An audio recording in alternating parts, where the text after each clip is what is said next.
राधे राधे महाराज जी। मेरा ये सवाल है कि मैं हमेशा जल्दी गुस्सा करती हूँ और शांत भी जल्दी हो जाती हूँ, इसका क्या? आप सभी चैनल को सब्सक्राइब कर लीजिएगा। जो भी यूट्यूब पर देख रहे हैं चैनल को सब्सक्राइब कर लीजिए और शेयर कीजिएगा। राधे राधे दोस्तों, स्वागत है आपका हमारे YouTube चैनल उषा भक्ति मार्ग में। बात करेंगे हमारे जैसी महिला की जो कि पंडाल में आती है और कहती है गुरुजी मैं जो हूँ शादी से पहले ही बचपन से ही शिव जी भगवान की पूजा करती थी, लेकिन जब से हम भगवान कृष्ण की पूजा करते हैं तब से मेरा भगवान भोलेनाथ में बिल्कुल भी मन नहीं लगता। आइए दोस्तों, इस विषय में गुरुजी उस महिला को क्या समझाते हैं। आज का वीडियो बहुत ही ज्ञानवर्धक होने वाला है, बीच में छोड़ के ना जाइएगा, बने रहिए हमारे साथ इस वीडियो के अंदर। आज ही हमने बताया जी जी जो हीरा नकली है वो तो गर्म होता है, जो असली है वो गर्म नहीं होता। जी। तो आप अपने को असली बनाओ। जी महाराज। और थोड़ा आज हमने क्या बताया, इस उंगली का प्रयोग बताया।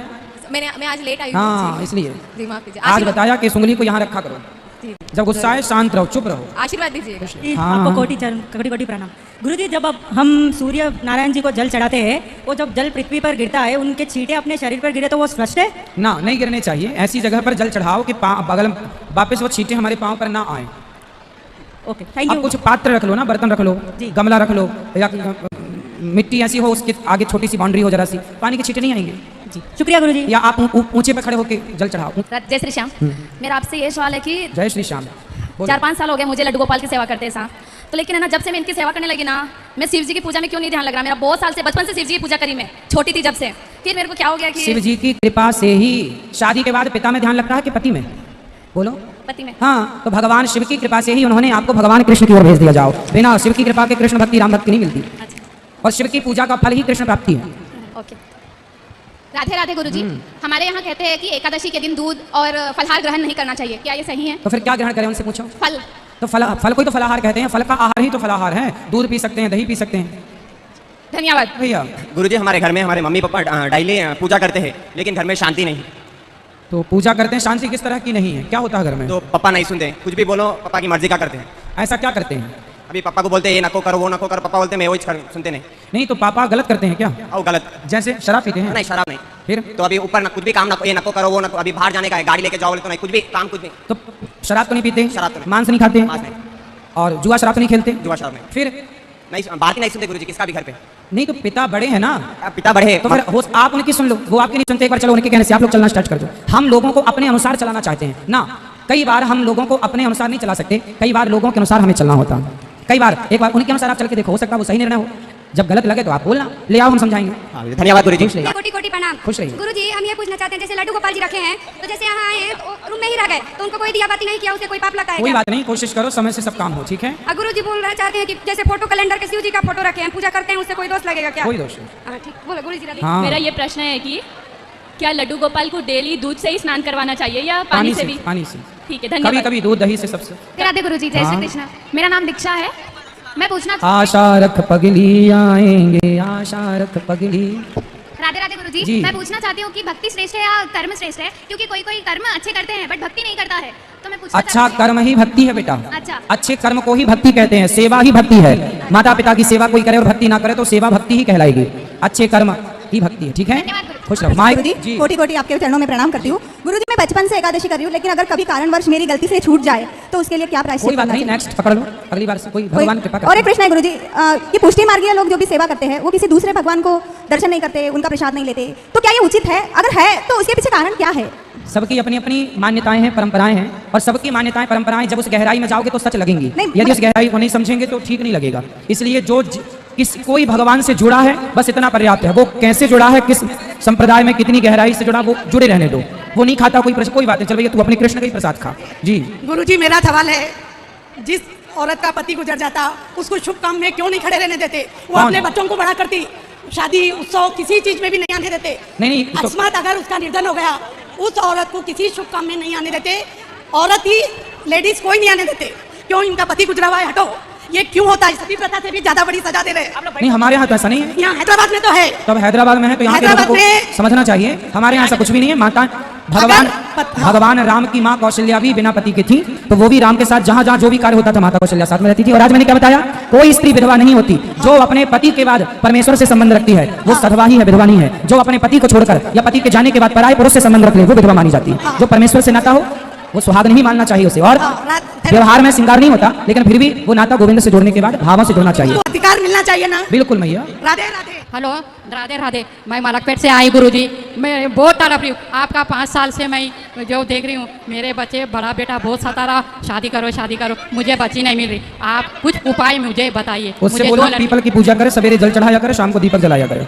आप बेटे से बोलना सवेरे पीपल को जल चढ़ाए पीपल पर, शाम को दीपक जलाए। राधे राधे गुरुजी। किसी ने प्रश्न किया है, गुरुदेव के चरणों में प्रणाम। गुरुदेव, जब किसी स्त्री के पति पहले संसार छोड़ दें तो उसे पत्नी के खुद के पाप कर्म का कारण समझना चाहिए। स्त्री को अपने सुहाग की लंबी उम्र की कामना कैसे करनी चाहिए ताकि पति की उम्र लंबी हो और पति से पहले संसार छोड़े। स्त्री को पीछे का जीवन जीना बहुत दुखभर होता है। देखो, जिसका पति नहीं होता, आज ही हमने बताया, उसे परमेश्वर के सहारे रहना चाहिए। पति जाने के बाद परमेश्वर से संबंध रखना चाहिए। और पाप कर्म जो है, अब आप पूछ रहे हैं कि वो हमारे कर्मों का फल, देखो कर्म दंड तो मिलता ही है। जीवन में जब भी दुख आए, समझ लेना वो हमारे किसी ना किसी पाप का फल है, और जब भी कोई सुख आए, समझ लेना वो हमारे पुण्य का फल है। इसलिए पाप पुण्य के चक्कर में ना पड़ के आप उस हाल में खुश रहने की कोशिश करें और भगवान के आश्रित रहें। ये बेस्ट उपाय है। राधे राधे गुरुजी। जी, आपके चरणों में मेरा कोटि कोटि नमन। जी, मेरी माँ बहुत दुखी रहती हैं। मेरे फादर के जाने के बाद वो आपका नृत्य देखती हैं, कार्यक्रम, तब भी उनका मन बहुत बेचैन रहता है। वो हर बार कहती हैं मैं वृंदावन जाऊंगी और गौरी गोपाल में माताओं की सेवा करूंगी।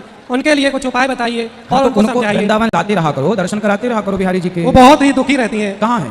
घर पे। उनको वृंदावन ले आना, कभी दर्शन कराना, तीर्थ यात्रा करा, थोड़ा उनको अच्छा लगेगा। अभी हम लोग घर पे घुसे रहेंगे ना तो बिल्कुल दुखी हो जाएगा आदमी। थोड़ा चलना फिरना चाहिए, इसलिए हमारे यहाँ तीर्थ है। और मुझे आशीर्वाद दीजिए, मैं भी इतना ही बड़ा कार्यक्रम अपने डिस्ट्रिक्ट में करा सकूं, जरूर, और गरीबों का भला कर सकूं। और मेरे भाई को आशीर्वाद दीजिए, कल उसका पेपर है CISF का, बिल्कुल, उसकी भी जॉब हो जाए। धन्यवाद गुरुजी। खुश रहिए। राधे राधे। सुमन देवी का आपके चरणों में कोटि कोटि प्रणाम। खुश रहिए। आप हैदराबाद आए, आपके दर्शन करके हम सब धन्य हुए। मेरी माता जी की एक इच्छा है कि आपसे प्यारा भजन हमारे हैदराबाद वासियों को सुनाएं। इतनी कृपा सांवरी बनाए रखना। ठीक है, कोशिश करेंगे कल की कथा में आपको सुनाएं। राधे राधे गुरुजी। जी, आपके चरणों में कोटि कोटि धन्यवाद। आपका प्रवचन बहुत सुनती मैं, रोज सुबह उठ के आपका भजन ही सुनती हूँ। आपका भजन सुने तो मेरे को शांति लगता बहुत। एकादशी व्रत करना चाहिए या मेरे को करने थोड़ा नहीं होता, उपवास करने करा करो मेरी माँ, करना उपवास चाहिए। करने नहीं होता गुरुजी। फिर भूख लग जाती है सवेरे हाँ, से, भूख लग जाती है। तो फल खा लिया करो। फल खा सकते क्या हाँ, गुरुजी? हाँ। अच्छा। राधे राधे गुरुजी, शत कोटि प्रणाम। मेरा कोई प्रश्न नहीं है गुरुजी, बस आपको प्रणाम करना चाहती थी। खुश राधे राधे। हेलो गुरुजी, चतकोटि नमन गुरुजी। मेरा प्रश्न यह है कि मैं जब व्रत एकादशी रखता हूँ 15 दिन का, तो मुझे पता नहीं है मैं कब से रखता हूँ। अभी मेरा एज हो गया, घर के सभी लोग बोलते हैं, स्टाफ वाले बोलते हैं, सभी लोग कि अभी छोड़ दीजिए, अब एज हो गया, तो ये छोड़ने से मुझे कुछ अपकार लगेगा? कुछ एकादशी मरते दम तक करते रहना, छोड़ने का नहीं, बुरे काम छोड़ो। और दूसरा बात सर, गुरुजी ऐसा है, मैं बचपन से हर सत्संग में जाता हूँ, सर हर समय में एक जो गुरुजी मुझे बोलते हैं, एक ग्रंथ पढ़ो, एक ग्रंथ दुर्गा शक्ति पढ़ो, ऐसे करते करते मेरा पास बहुत भंडार हो गया। कम से कम 1.5 घंटा 2 घंटा लगता है, तो इसके लिए क्या करूँ? इसके लिए जरा प्लीज। अच्छा है, समय जितना भगवान में जाए अच्छा है ना। खुश रहो। राधे राधे गुरुजी। राधे राधे गुरुजी। जी, आपका सत्संग में 1 साल से सुनती गुरुजी। गुरुजी मेरा ये सवाल है गौ माता के लिए, जो गांव में दूध नहीं देती गौ माता, या उसके पाँव को लगे हो, या बैल हो चल नहीं सकता, लंगड़ा हो सकता है, उसको क्या बोलते कटाई को देते, वो क्या कैसा है? वो गायों की सेवा करनी चाहिए हम सबको, और कसाई के हाथ नहीं देने चाहिए। आता, उसको कटाई को बेचने को देते। नहीं, गलत है ये, समझाओ आप सब, गलत है, पाप लगता है कसाई के हाथ बेचने में। राधे राधे गुरुजी। मेरा ये सवाल है कि मेरी मम्मी बहुत टेंशन से रहती है। कहाँ है? मेरी मम्मी घर पे है। तो ले आना ना, हम बात कर लेंगे। क्यों टेंशन में रहती है, क्या प्रॉब्लम? गुरुजी, भगवान सबको अच्छा करते ना, गौ हत्या क्यों नहीं बंद कर पा रहे? फिर गौ रक्षकों पे हमला हो रहा हर दिन, गौ रक्षक का मर जा रहे, गौ सेवा करने हजारों लोग आते, गौ रक्षा करने एक जना भी नहीं आता। गौ हत्या कब बंद होता फिर महाराज जी? हिंदू राष्ट्र में गौ हत्या कब बंद होता? हम सब चाहते हैं गौ हत्या बंद हो, ये सरकार चाहे तो बंद हो जाएगी। मगर गौ रक्षकों पे हमला भी हो रहा, गौ रक्षक का मर जा रहे, मगर गौ सेवा करने हजारों लोग आते, रक्षक करने एक जना नहीं आता। गौ रक्षा करने के ऊपर पुलिस को इन्फॉर्मेशन देते, कब बंद होता है पूरा? सब जने उनकी क्वेश्चन पूछ रहे, हिंदू धर्म के लिए कुछ भी नहीं पूछ रहे, गौ माता के लिए कुछ भी नहीं पूछ रहे। सही है, सही, आपकी बात सही है, आपकी बात सही है। ऐसा हमारे यहाँ गौ हत्या तो बंद होना ही। जय श्री नारायण गुरुजी, मैं आपसे यह सवाल पूछना चाहता हूँ कि परम पिता परमेश्वर एक ही है, विष्णु भगवान, पर इतने सारे धर्म कहाँ से पैदा हो गए? मैं ये जानना चाहता हूँ आपसे। धर्म तो एक है, बाकी सब मजहब और पंथ है बेटा, धर्म तो सनातन है। इतने धर्म पैदा कहाँ? धर्म नहीं पैदा हुए, मजहब पंथ पैदा हुए। राधे राधे गुरुजी, भोजन के पहले हम प्रार्थना करते यज्ञशिष्टा, उसका विवरण करो। भगवान से प्रार्थना ऐसी करनी चाहिए कि हे प्रभु, ये जो मेरे सामने अन्नपूर्णा माँ है, अन्नम ब्रह्म, अन्न के रूप में जो आप विराजे हैं, हे प्रभु, आपकी कृपा से हमें प्राप्त हुआ है और हम आपकी कृपा को महसूस कर रहे हैं। ईश्वर को धन्यवाद दो, हे प्रभु, आप पहले इसका भोग लगाइए, आप इसके अधिकारी हैं, मैं इसके योग्य नहीं था, आपने पेट भर भोजन दिया, ऐसा धन्यवाद करके प्रसाद ग्रहण करना चाहिए। और कृष्ण भगवान मोरपंखी क्यों पहनते हैं? क्योंकि राधा रानी ने भगवान को मोरपंख पहली मुलाकात में गिफ्ट किया था, तो राधा रानी का दिया तोहफा पहला गिफ्ट कहाँ रखते? तो माथे पर सजा के रखे कि राधा रानी का दिया गिफ्ट, इसलिए। तो देखा दोस्तों, आज का वीडियो आप पे पूरा देखा और सुना। जैसे कि उस महिला ने कहा कि गुरुजी बचपन से ही मैं भोलेनाथ की सेवा करती हूँ, पूजा करती हूँ, लेकिन अब जब से मेरी शादी हुई है और मैं कृष्ण जी की जब से पूजा करने लगी हूँ तब से भोलेनाथ में बिल्कुल मन नहीं लगता। इस पर गुरुजी ने यही समझाया कि भोलेनाथ की कृपा से ही आपको कृष्ण भक्ति मिली है। जैसे कि शादी के बाद हम पिता में मन कम लगता है और पति में ज़्यादा, तो ऐसे ही भोलेनाथ में जो है मन नहीं लग रहा है और कृष्ण जी में मन लग रहा है, तो ये भोलेनाथ की कृपा ही हुई है। तो दोस्तों आज की वीडियो से आपको जो ज्ञान प्राप्त हुआ हो आप हमें कमेंट बॉक्स में कमेंट करके बता सकते हैं। और हाँ, अगर अभी तक आपने हमारे चैनल को सब्सक्राइब नहीं किया है तो आप हमारे चैनल को सब्सक्राइब कर लें और हमारी वीडियो को ज़्यादा से ज़्यादा लाइक और शेयर करें। कमेंट बॉक्स में राधे राधे लिखना ना भूलें। मिलेंगे किसी ऐसी ही अन्य वीडियो के साथ, तब तक के लिए राधे राधे।